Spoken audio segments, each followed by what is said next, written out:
Kayla from True Kaylaisms, and I was diagnosed with vestibular migraines and vestibular neuritis in October of 2016. I'm Alicia from the Dizzy Cook. I was also diagnosed with vestibular migraines in 2016. So on this edition of the Dizzy Talk, we really want to talk about managing your migraine through the holidays.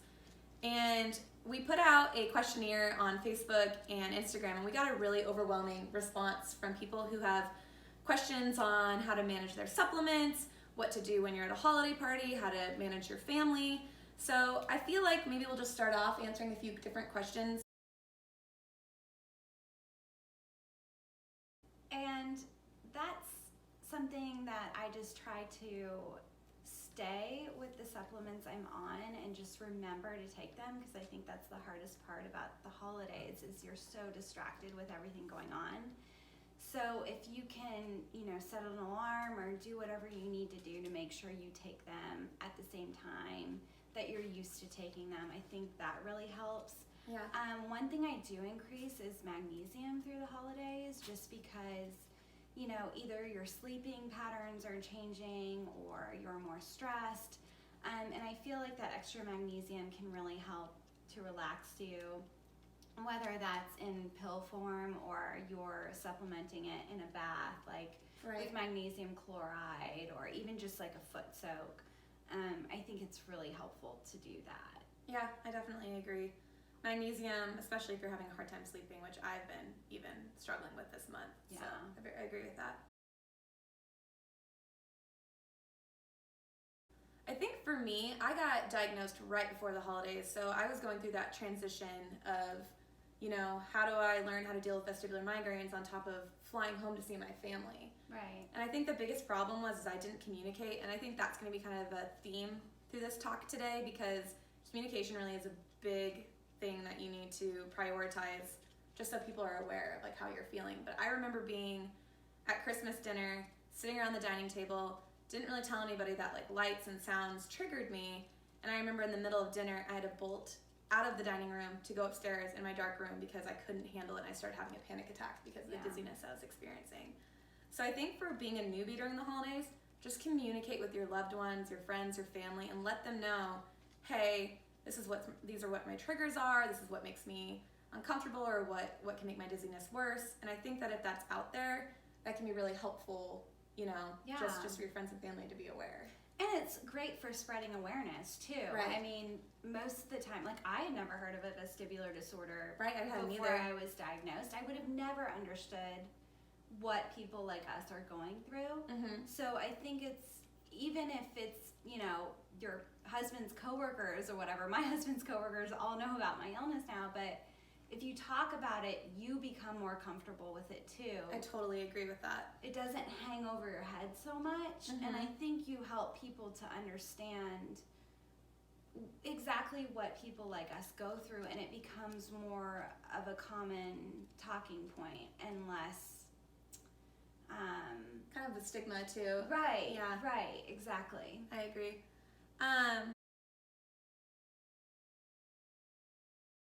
I feel like both Alicia and I have different experiences with this. For me personally, I'm so sensitive to medication, and if you've read my blog about my story, I had some really horrible reactions to the medications I was on. So for me personally, I'm on different supplements and vitamins, and it's other things that I do in my daily routine for how I manage my migraines. So I mean, technically, I only have a medication that I take when I'm having really bad days. Valium. Yeah. And I don't really do any other daily medications, but Alicia does. And that was something that I had to kind of talk myself into, because I wanted to be on a strictly natural treatment, but to start off, my migraine was 24/7, and so in order to break that, I had to also get on a benzo like Valium to kind of stop that perpetual cycle. And they're not great as a solution long term, obviously, but as a rescue med, or just in the beginning to kind of calm some things down, I think they're really helpful. I'm on a medication called Timolol. It's a beta blocker, but it's in an ophthalmic solution.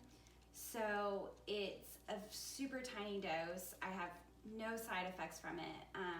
When I first tried it, it hurt, kind of stings your eye a little bit. Yeah, but I've heard that. you get used to it over time. It doesn't hurt as much anymore. And it has slowly, I think, helped me have more stable days. And also it's been approved by my OB for doing during pregnancy. So it's a pretty safe medication. And I know a lot of people worry about that, like what they can and can't take, especially when you're our age. Right. And you're wanting to plan a family at some point, and you want to know what kind of medications you can take that can still be okay. Right. And this was like a good entry level medication, I felt like. I wasn't too scared to take it, like some of the heavier medications, but I have lots of friends who are on antidepressants or like Topamax, and they do wonderfully on it. So I think it's not necessarily what works well for me or you, but what works well for that individual. And that may be medication, it may be natural treatment. So it's just something you kind of have to explore over time. So one thing that I hear a lot about while I'm blogging and getting the responses from people is, how can you live with vestibular migraine and be in your new normal? And the big part of that is, like, I used to drink alcohol, but I can't now because I have, the vestibular migraines, and the Heal Your Headache diet restricts what you can and can't drink, and people have horrible reactions to alcohol, which makes sense. So are there different alcohols that you can drink when you're, having vestibular migraines, especially when you're at holiday parties and company parties? Right. And I know that Alicia is all about the mocktails, hence what we have going on right here. I made us 2 migraine-safe mocktails for our little chat today, so we're not drinking at 10 o'clock in the morning. But this is just really easy. It's fun and it's festive. I just put probably like a tablespoon of cranberry juice, but you could do pomegranate or cherry juice. It's so festive. It's really cute. Fill it up with sparkling water and add a little bit of rosemary and some cranberries in it, and you have like a really fun festive mocktail that makes you feel like you're a part of the party. But for sure. Tell me about the wine that you like, that you tolerate really well. Yeah, so once again, Alicia and I, we're both very different with how we tolerate alcohol. I personally, I'm gonna put this down, drink a wine called Bonterra. And I had read that organic wines are the best for people who have migraines, especially white wines. Sauvignon Blanc and Pinot Grigios tend to be a little less heavy on the sulfites compared to Chardonnays and red wine, which I can't tolerate red wine at all. Right. Red wine and champagne give me actually headache migraines. And that was before I even got diagnosed with vestibular migraine. But this is a wine that I can tolerate. If I'm gonna go to a holiday party, and this is outside of the holidays, like during the year, I bring my own wine with me because I know I can hang out with my friends. They can drink what they like. I'll drink Bonterra, and I don't tend to have any bad symptoms the next day from this. Now, if I drink this whole thing, hello. Obviously. That's gonna be like that for anyone. I would not recommend that. Right. And you gotta be safe with alcohol anyway, because as we all know, alcohol dehydrates you, and that's gonna make you feel crummy anyway, and that's gonna just exacerbate your symptoms. But that's the kind of wine that I can tolerate, and I know Alicia, she's had Bonterra, but you haven't had a great response with that. Well, and she's a bit of a wine. I love my wine too, but I love Chardonnay, and so I don't really love the taste of the Bonterra Chardonnay. Oh yeah, I actually feel that same way. Yeah. I'm a Sauvignon Blanc girl though. Sauvignon Blanc. I'll have to try that. Yeah. Maybe we'll crack that open after this. Okay. But 2 of my favorites that I found, actually, my husband took me on a wine tour for my 32nd birthday. And it was really fun. We went to Santa Barbara and explored some of the wineries out there, and a lot of them are focused on biodynamic farming, which is, it takes organic farming a step further in that, they don't use pesticides and or additives in the wine, but then they also replenish the soil, and they're really concerned about using like natural treatments to grow these grapes. And so two of my favorite wineries that I found were, one was called Liquid Farm, and it's a little more expensive. Sometimes you can find this in Total Wine, but they also sell them online. They have really great Chardonnays, and if you look online, like some of their different types of Chardonnay are biodynamic, so you'll just kind of have to go through and see which ones might be a good fit for you. These aren't really oaky, they're more subtle, and they have a little minerality to them, so it's really nice and light wine. Well, I'm sure too, if you're at the wine store, wherever it is in your state, you can probably ask somebody too, just to help direct you to find the kind of wine that will have the different criteria that we've talked about. The Total Wine guys get really excited when you ask them questions, so I'd highly recommend that. The other winery is called Dragonette, and this is called Rita's Crown Chardonnay. And what was kind of interesting when we visited Dragonette is they were telling me about these different chemicals and flavorings and additives that get added to wine, and that can really be what's responsible for a wine headache even more than the naturally occurring sulfites and certain things like that. Yeah, and he said, some people have an issue with tannins, and so that can be a cause, like if you can't tolerate red wine. And that's me personally. I will actually, TMI, I'll throw up if I have red wine because I have really bad acid reflux with it too. Yeah, so if that's the case, a good white wine, a place like Dragonette, they don't even use sulfites to clean their barrels or their tanks or anything like that. It's just all what's naturally occurring in the wine. And what was interesting is he said, this will have the same amount of sulfites as like a piece of dried fruit. So people a lot of times want to blame sulfites, but really it can be that you're reacting to these additives and flavorings that a lot of U.S. producers put in their wine. Right, I've heard that. I think, is it French or Spanish? I mean, you traveled to Europe recently. Yeah. They even produce their wines differently than like in California. Right, like the French every year, they kind of go with what the grapes give them, and that's kind of how these winemakers are too. Like that wine can be totally different from 2014 to 2015, and if they have a bad year, they don't sell it. But here in the U.S., in places like Napa, they get a bad crop, Kendall Jackson, they're not going to get rid of all that sales, so we'll be drinking it. Right, yeah, and they have to sell it and keep up with that. Right. They'll add, flavorings to it to make it taste the same year after year, because when you have a wine like that that's mass produced, people want the same tasting wine in every bottle. So I found that really interesting to me, and I can notice such a difference when I drink those kind of wines versus more naturally produced wines. So these are a little more expensive. They'll run you like $40 a bottle, but if you're looking for like a good Christmas wine, they're definitely worth ordering. And something that's not going to make you feel awful the next day. Right. Especially at holiday parties, it's the last thing that you want to do. Exactly, yeah. So if you love gin and tonics, one thing that my husband found is called Seedlip, and it's non-alcoholic gin, so it's just infused with all these botanicals. And you can make a gin and tonic with this really easy. I use cucumber instead of lime in mine for, heal your headache safe option. This is what's in our mocktails? No. Okay. But if you love your gin and tonics and you can't tolerate alcohol, I mean, this is a great option. Like it tastes, you can't even tell the difference. Yeah. So if you're not a wine person and you're wanting to do something that's not a mocktail, maybe find something that's like a liquor that can work for you. Personally for me, vodka is my go-to, and it is in the Heal Your Headache diet in terms of that vodka is the most tolerable. And that's specifically because it's not aged. And I think that the way it's distilled too is a little bit different than some of like whiskeys and tequila. So for me, my go-to, if I can't find white wine somewhere and someone has vodka, I'll either do like a vodka water or a vodka soda or something that just for me doesn't give me my triggers. But I also have to be very careful with that too. Another thing that I'll do is even like vodka and ginger beer. That's, for me, works. Oh, yeah. So that'd be perfect. Yeah.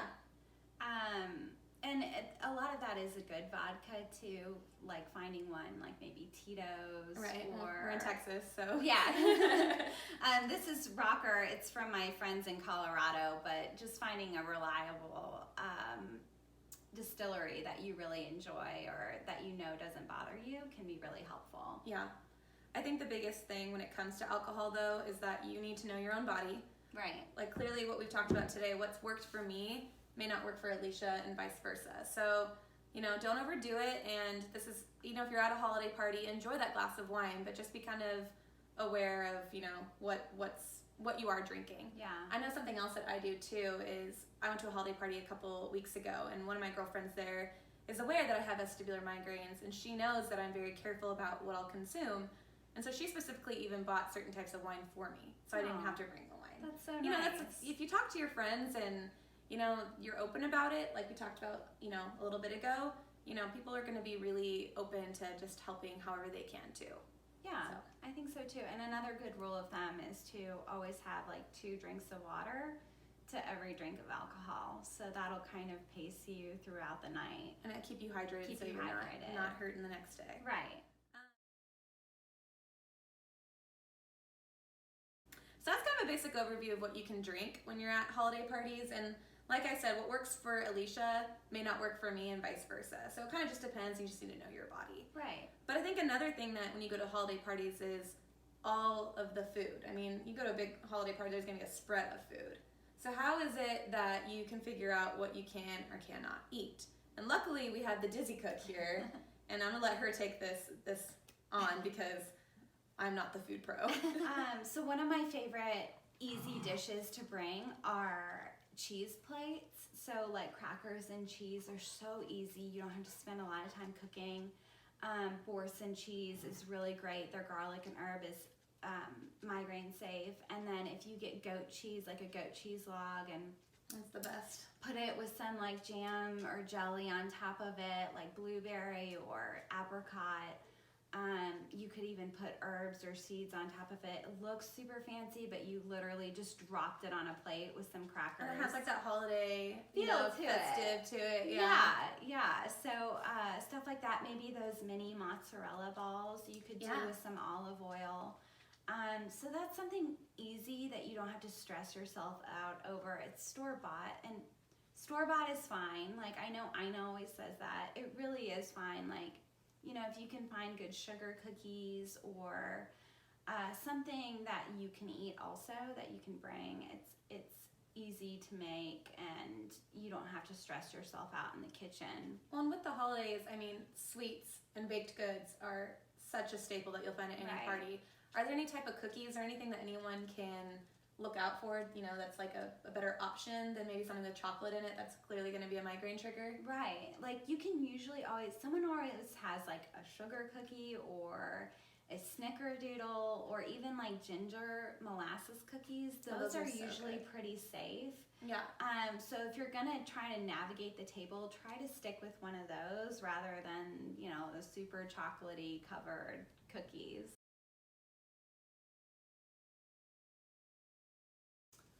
One of my tips is to ask people, this looks so good, what's in it? And that way you can kind of pick up on what they tell you. But you're not being rude. But you're not being like, oh, I can't eat that. Yeah, how did you make this delicious dish right here? That's a good one. So it's a sneaky way to figure out the ingredients if you don't want to come out and be like, oh, I can't have this or I can't have that. Right. Right. Yeah. Great. I think that kind of gives everybody just an idea of, what you can do at holiday parties. I mean, and as she said, you only have, at least for me, there's only a few like big holiday parties of the year that I, expect to go to. And if you need to indulge, enjoy yourself. I mean, I'm a big advocate for this disorder that you need to live like life as normal as you can. And if you just have to have a night where you want to indulge in some things that might not make you feel great, but you had a good time that night, you still need to live your life too. Right. That's at least how I feel. Yeah, we both have made such progress with our vestibular migraine while still enjoying ourselves. I mean, there were times that I have a website devoted to this diet, but you can't live your life depriving yourself all the time. So that Right. you have to find a good balance. In general, for me, I will research restaurants before I go, if it's somewhere I've never been before, just to have an idea of what the environment might be, so that I know that if I need to step aside, or if there's an area where there can be like a dark room or somewhere that's a little bit more quiet, or maybe like a quiet area of the restaurant. Yeah. If, you know, sometimes they're blocked by different walls and stuff. Or like ask for a booth. Like when you Right. book your table, you can kind of talk to whoever answers the phone, or even put it an open table. Like request a quiet table or a booth, and sit with your back against the wall. That tends to help me too. Yeah, Or yeah. like ask people to switch seats with you. I mean, I can't count how many times I've had to ask the hostess, like, because there was a door that kept opening and closing and the light would bother me, to move tables. Yeah, But the same thing for me. Yeah. I've been at bars and restaurants where the light, like, you know, you have one flickering light, and that might not bother anybody else, but that's the type of thing that will just set me off. So I've had people move me too, or you just ask, you know, can you fix that light? You know, I know it sounds like you're being a little high maintenance, but if it's going to make your time a little bit more enjoyable, it's worth it. Recently, you went to an engagement party. That was a little bit of a difficult situation for you. Yeah. So how did you handle that? That was like the first time I had gone to a party in a while where there was like 20 people and it was a brunch crowd and it started really getting loud throughout the day. One thing that I don't do, I just don't drink. It's just too risky if I know that it's going to be a lot of that kind of stuff going on. And Right. just sparkling water or like a mocktail, it's fine, especially during the day, because I feel like it makes me really sluggish for the rest of the day. And then, you know, I just had to there was a point where I just had to take a break and kind of run to the restroom, just to kind of center myself. But I made it through, only after I had like the tinnitus and the ringing in my ears. Yeah. You just feel so tired and drained after that situation, even if you can make it through.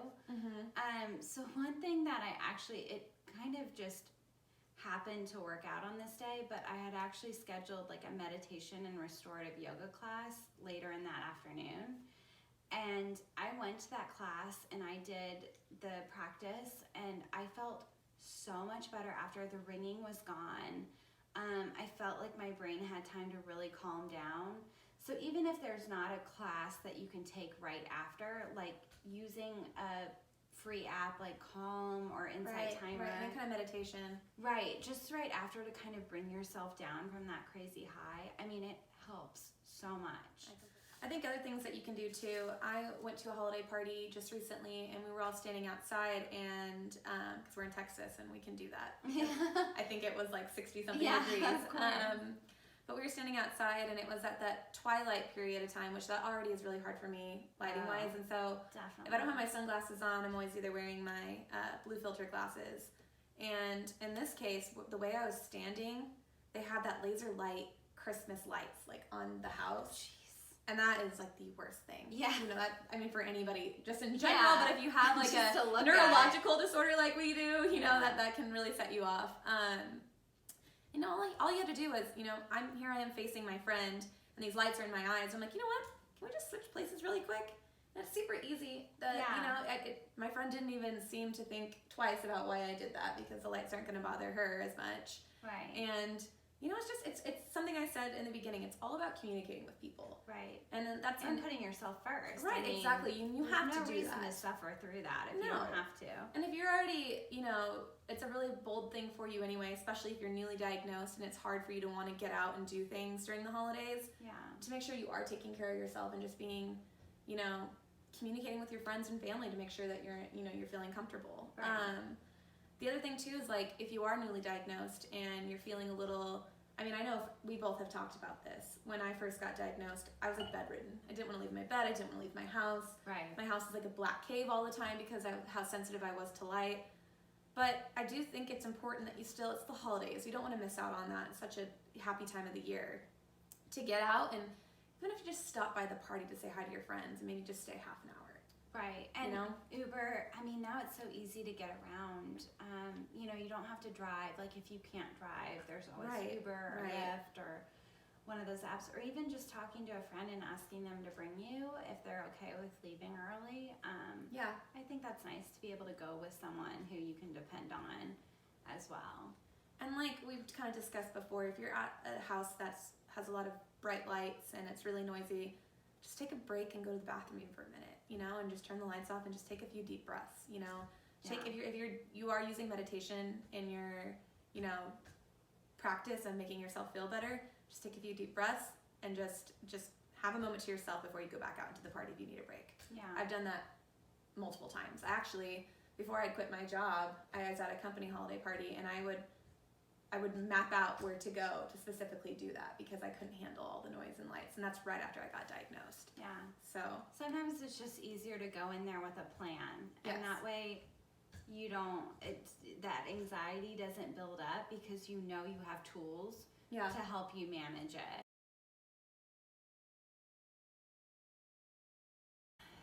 Well, hydrate. if hydration, if you know, extra magnesium, if everything you're doing that's natural isn't working for you and you're on, you know, you want to really knock this out, I highly suggest having a medication like Valium on hand just to take. And I find 2 milligrams is the lowest dose, but I can only handle a quarter pill, whereas I know people can take the whole thing and be fine. I'm the same way as you. Yeah, I'm really sensitive to it, but even just taking a quarter of a pill in the evening, it kind of helps knock that dizziness out, and you wake up feeling a little bit clearer the next day. Yeah.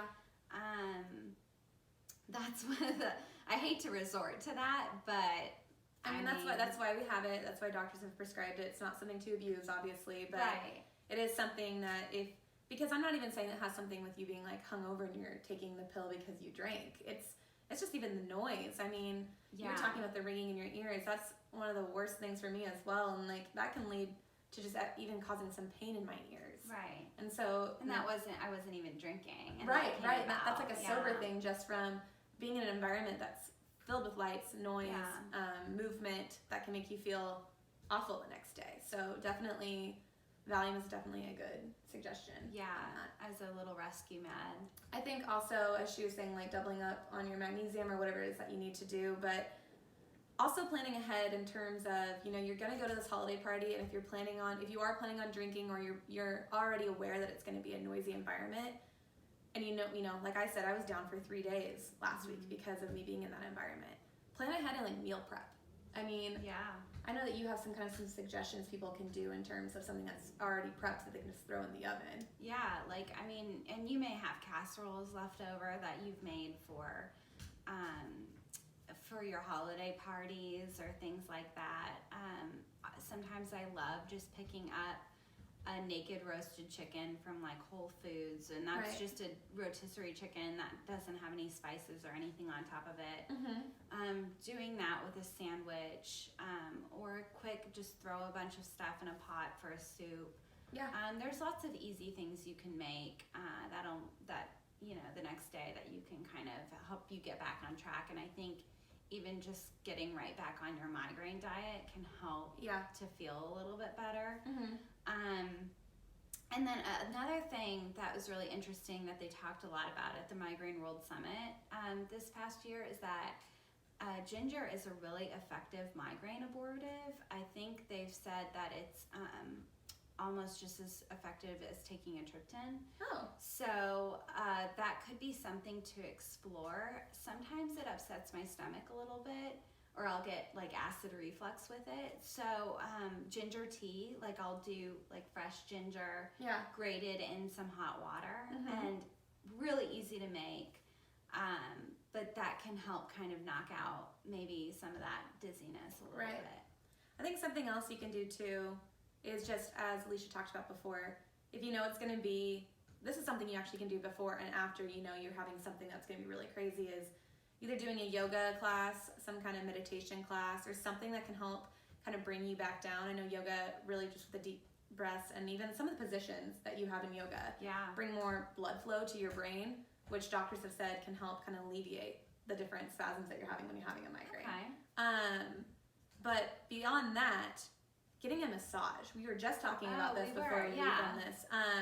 If you know you're about to like spend the weekend with your family for Christmas and you already know that's going to be just a lot of stress on you, try to do anything that kind of alleviates that stress. Why, whether it is massage, doing meditation, anything that just kind of brings you down and feeling zen. Yeah, I actually book a massage before and after I travel. Yeah. So I'm like prepared before, and I know I have something to look forward to right after. Right.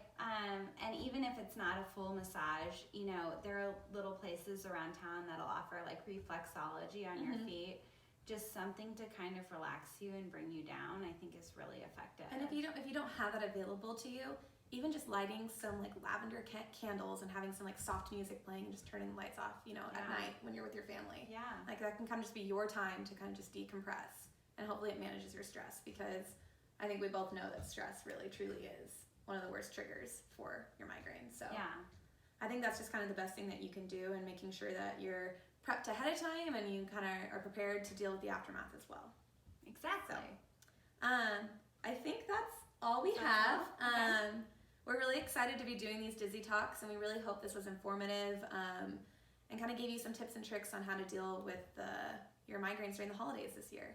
So, I guess... Happy holidays. Yes, from the Dizzy Cook. Happy holidays, and I guess until next time. And true Kaylaisms.